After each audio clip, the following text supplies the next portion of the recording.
Welcome to my channel, fellow viewers. This is Dr. Harenji Etebo, expert in medical biochem and therapeutic medicines. I'll be talking today on three diseases that are solely responsible for our very high mortality rate that will cause the more number of deaths when it comes especially to adults in the entire globe. The first among the three is cardiovascular disease, that's heart-related disease, and they usually come as a result of principal causes like hypertension or high blood pressure. It can also be caused as a result of high level of bad cholesterol in the blood, that's low density lipoprotein, as well as genetic factors can contribute. Those who are predisposed to genetic hereditary factors.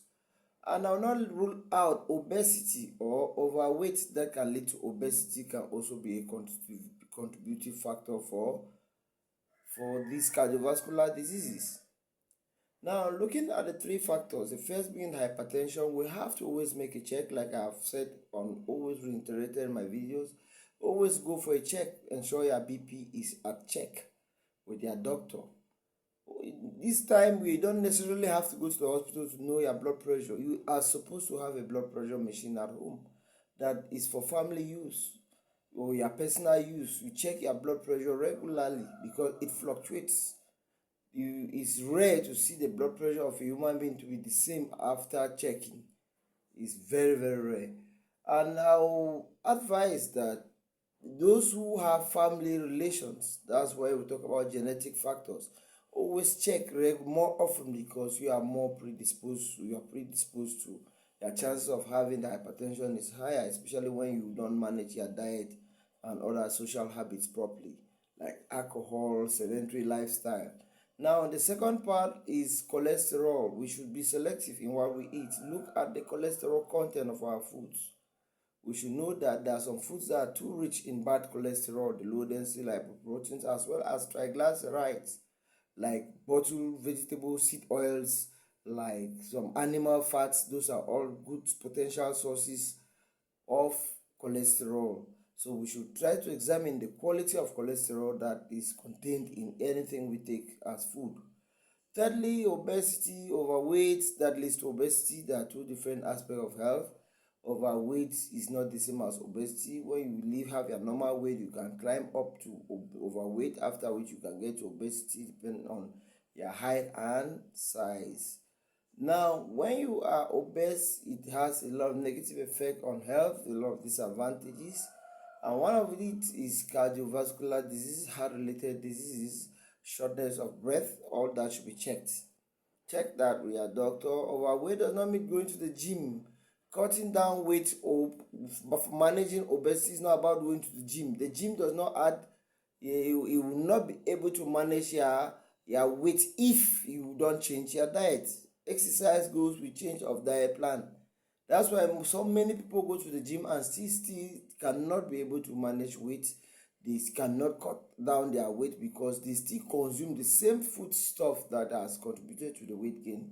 So when you are doing your physical activities for weight management, remember to go in to see a dietary expert who will guide you on how to manage your health. For those of you who don't have one, you can reach me on the comment section, and I'm going to advise you personally on how to carry out weight management, because we don't give that generally. Since you have different weights, we have to work on it individually. Now we'll move away from cardiovascular disease as one of the major causes of death rate, high death rate or mortality. We'll go to the second, which is diabetes, and specifically I'm talking about type 2 diabetes. Type 2 diabetes comes usually as a result after you must have experienced insulin resistance, a condition whereby the quantity of insulin secreted is not able to break down the sugar which is existing within your bloodstream. And it's not that it's only insufficiently produced, it's because there is a resistance. It means that it's not more responding. So in such a case, we have to look at the causes that has led to this insulin resistance. And some of those causes involves refined carbohydrates consumption at very high rate, and also snacking in between meals. Those are things that will contribute to insulin resistance. So I always recommend that you go for intermittent fasting. You should go for intermittent fasting, and you might try semi-ketogenic diet. Is also going to help you. Or those of you who are able, go for ketogenic diet. You are going to see a very good result in managing your insulin resistance. But once you have been diagnosed with diabetes, especially type 2, you have to get to a medical expert. Gone are those days we felt or were told that it cannot be treated, it can be reversed. I have a good experience. I think I've done that to hundreds and thousands of individuals. So any other expert who is a good professional can do the same. But I am saying that it's best to contact your medical doctor for him to be able to analyze if yours is in a state of being reversed, or you have to manage it with regular medication such as metformin or to an extent insulin. Now I will advise that we should not note that when you are fighting or preventing type 2 diabetes, you should ensure that you stick to colored foods, especially at the later hours of the day, and you stay away from white foods. The whiter the food, the richer the carbs, the carbohydrate, the sugar it contains. The more color the food has, the more phytochemicals or phytonutrients it contains. So we should learn to eat carbohydrate-rich foods in the morning, especially during the early hours of the morning, so that we'll be able to burn out the sugar being produced during the metabolism of these carbohydrates. Now, the other aspect I want to say is that we should take note of the fact that sugar in your blood is not the same as sugar in the cells. So sometimes you can be pre-diabetic, or you are on your way, or you are having some level of diabetes. It cannot easily be diagnosed by just doing fasting blood sugar or random blood sugar. It's best for you to go for HbA1c test or the A1C test, which is going to give you is a calculation of an average of your sugar within the approximately duration of 3 months.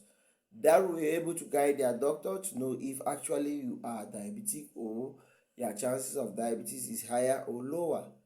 Now we have seen many people losing their legs, people having erectile dysfunction in men, fertility problem in women, people having wounds that cannot heal, people having eye problems such as cataracts, glaucoma. So most of those patients are as a result of sugar, high level of sugar in the blood, and as well as those who are having some cases of kidney related issue. Majority of kidney patients are those who have been diabetic for some time. So when you are taking treatment for diabetes, check your kidneys very well, your eyes, your heart, and your blood pressure as well. So we see that diabetes type 2, although there's type 1 is also another form of diabetes, they are all were among the first three diseases that can cause high mortality. So we should take precaution when it comes to these diseases. Early to diagnose will cause early recovery. When you delay in treatment or diagnosis, it's going to create more risk factors.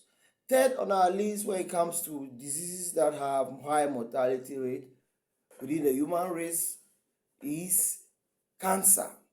Cancer, now you hear a lot of cases of cancer, unlike in the past 50, 30, 40 years. Cancer is coming up, especially breast cancer, prostate cancer, and colorectal cancer. We see that breast cancer is common mostly in women, men, especially black men, we have prostate cancer. Yes, we see the causes are mostly dietary and environmental factors. We have people who depend on junk foods, ready-made foods. 90%, 90 and above percent of ready-made foods are junk, especially in Africa. But in Europe, I can say the proportion is lesser because there are a lot of organic food shops. But some of those shops have some food products are tagged or labeled that they are organic, means their chances of causing cancer is very slim, which is false. because some companies do put those labels just for commercial reasons. And there are countries, especially in Africa, where there is no good body or health sector that does investigation or to go about checking on these products to see that what is stacked on the label is also in the content. Now, we should know that when they have things like preservatives, additives, flavors put in foods, ready-made foods, and even in some foods that we prepare, you think that is enjoyable. It has good aroma and it makes it very convenient for you to eat. But those things comes along with the price. And one of the price, which is a major and very fatal price, is cancer, because cancer is a disease that has one of the very high mortality rate after cardiovascular diseases and diabetes. Now, for this cancer which I'm talking about, breast cancer, early diagnosis, go for mammogram, go for a medical expert to examine you. Once diagnosed, you see an oncologist or a good health professional who will be able to manage the condition properly. But you know that still prevention is better than cure. That's why we are calling on our governments, our societies to put more efforts to improve on preventive medicines. Rather than you facing symptoms of diseases, let's learn to prevent, and prevention comes with massive sensitization. You don't go about telling people that you don't have to put body cream on the breast. You don't have to allow somebody who is a smoker to put his mouth on your breast. You don't tell them that. They wait for them to come to the hospital for you to tell them that you have breast lump, you need to be investigated, go for mammogram and come back, they tell you that you have breast cancer. It's wrong. It means our interest is for us to make money from the drugs we sell. We don't care about the humanity, about the people. It's not their field, it's not their specialty. We are supposed to institute health science in all our primary and secondary schools. Make it mandatory, compulsory for students to study if we want to boost our health sectors. Now, coming to prostate cancer, the black men all over the globe, especially those in Europe and America or the West, they are highly predisposed to prostate cancer because of their genes, genetic factor, and alongside the fact that they are in environment where there's a lot of junk foods that can promote cancer to strive, to grow well. So we have to ensure that we take precautions, especially those of you, our brothers who are African, you are American, African, European based. You should be very, very cautious on how you consume food. Something that is pride is westernized, or in my local parlance here, we in the community they call it a lifestyle. You are deceiving yourself, because when cancer comes, you realize most of you have already experienced or seen patients, people who are suffering from prostate cancer, how challenges it is to them. So we should also, though as we condole with that very difficult, or we sympathize with them going through such difficult experiences, we should as well prevent and educate those around us and ourselves on how to prevent such health conditions. Now, I want to talk about the colorectal cancer. We should be very careful about our microbiome, our intestinal flora, our environment, what we eat, how we manage. Those of you who have made yourself medical professionals, doctors, you take drugs at random, taking any medication at their disposal, thinking you are taking treatment, always consult your health expert, your medical doctor or health professional, before going for drugs or treatment. Because there's a stage at which your body becomes resistant to parasites or pathogens as a result of consistency in you taking antibiotics. So try to have a natural microbiome whereby you have a good intestine flora, where your body is able to fight against those microbes naturally. Now, generally, I will always want to give an advice that there are some foods too that help to reduce your chances of cancer, like we have tomatoes that are organic tomatoes, or if you have tomato, you will learn to detox it using organic apple cider vinegar. You also have to go in for garlic. Garlic is also a very good cancer fighting food. If you include garlic in a reasonable quantity in your diet, following a medical professional advice, it's going to help prevent you from cancer. But that excludes women who are breastfeeding, if they shouldn't take high dosage of garlic, if they are not taking other fluids that will be able to minimize, or medications that will be able to minimize risk factors for their breastfeeding babies. And we also want to lay emphasis that we should also try to include soursop as a good fruit in our diet. And if not the fruit, if it's not available, you can go for the leaves. You simmer the leaves and take it as tea. The fresh young leaves, not those dark green old leaves. They will help you to prevent cancer. But once diagnosed for cancer, you see a medical expert, and you know that cancer, one of the greatest enemy to mankind when it comes to cancer patients should be sugar.